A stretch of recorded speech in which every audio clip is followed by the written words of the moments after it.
Assalamualaikum warahmatullahi wabarakatuh. Perkenalkan, nama saya Raul Fibrian Antoni dengan nomor NIM 2306101059 dari Fakultas Hukum kelas 1C. Di sini saya akan menjelaskan tentang hukum perdata. Istilah hukum perdata dapat diartikan dalam arti luas dan dalam arti sempit. Dalam arti luas, hukum perdata dapat diartikan sebagai hukum privat material, yaitu segala hukum yang mengatur kepentingan-kepentingan perseorangan. Menurut R. Subekti, hukum perdata adalah segala hukum pokok yang mengatur kepentingan perseorangan. Lalu menurut H.F.A. Volmar menyatakan bahwa hukum perdata adalah aturan-aturan atau norma yang memberikan pembatas sehingga memberikan perlindungan pada kepentingan perseorangan dalam perbandingan yang tepat antara kegiatan yang satu dan kepentingan yang lain dari orang-orang suatu masyarakat tertentu. Hukum perdata merupakan hukum antar perorangan yang mengatur hak dan kewajiban orang perseorangan yang satu terhadap yang lain di dalam hubungan kekeluargaan dan di dalam pergaulan masyarakat. Ketentuan hukum yang berlaku bagi ketiga golongan adalah berbeda, sebagaimana yang diatur di dalam pasal 163 dan 131 IS atau Indisken Stadregeling yang menentukan sebagai berikut. 1. Pertama, bagi golongan Eropa berdasarkan pasal 131 ayat 2, berlaku hukum Eropa. Kedua, bagi golongan Timur Asing terdapat perbedaan, yakni bagi golongan Timur Asing Tionghoa diberlakukan seluruh hukum Eropa BW dan WK. Dengan pengecualian mengenai tata cara perkawinan. Selanjutnya, 2.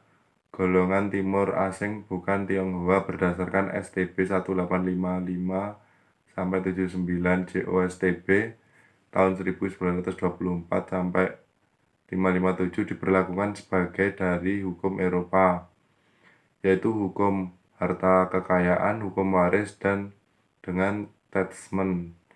Dan untuk yang lainnya berlaku hukum adat masing-masing, atau hukum keluarga dan hukum waris tanpa surat wasiat atau testament. 3. Golongan bumi putra berlaku hukum adat pasal 131 IS ayat 2 dan pasal 131 IS ayat 6. Sistem menurut KUH Perdata dibagi ke dalam 4 buku, yaitu buku 1 berjudul Perihal Orang Van Person mengatur tentang diri seorang dan hukum keluarga. Buku 2 berjudul Perihal Benda, yaitu Van Vensken mengatur tentang hukum kebendaan dan hukum waris. Buku 3 berjudul Perihal Perkaitan Van Vebinstein atau mengatur hak tentang hak dan kewajiban seseorang yang berlaku terhadap orang-orang atau pihak yang tertentu dalam bidang hukum kekayaan. Buku 4 berjudul Perihal Pembuktian dan Lewat Waktu atau Kedaluarsa, membuat peraturan tentang alat-alat pembuktian dan akibat-akibat lewat waktu dalam hubungan-hubungan hukum, perbandingan hukum pidana dan hukum perdata. Pada dasarnya, hukum pidana bertujuan untuk melindungi kepentingan umum, misalnya yang diatur dalam KUHP.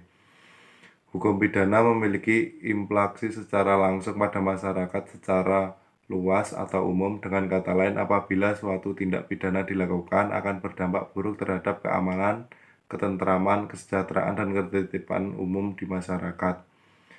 Kemudian hukum pidana sendiri bersifat ultimatum remedium atau upaya terakhir untuk menyelesaikan suatu perkara. Karenanya, terdapat sanksi yang memaksa apabila peraturan dilanggar yang berdampak dijatuhi pidana bagi si pelaku.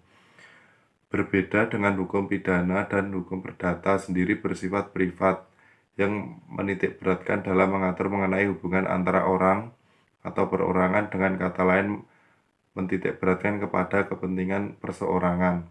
Oleh karena itu, dapat disimpulkan bahwa akibat dari ketentuan-ketentuan dalam hukum perdata yang terdapat dalam KUH Perdata hanya berdampak langsung bagi para pihak yang terlibat dan tidak berakibat secara langsung pada kepentingan umum. Sekian penjelasan dari saya tentang hukum perdata. Apabila kurangnya, saya minta maaf. Dan akhir wassalam. Wassalamualaikum warahmatullahi wabarakatuh.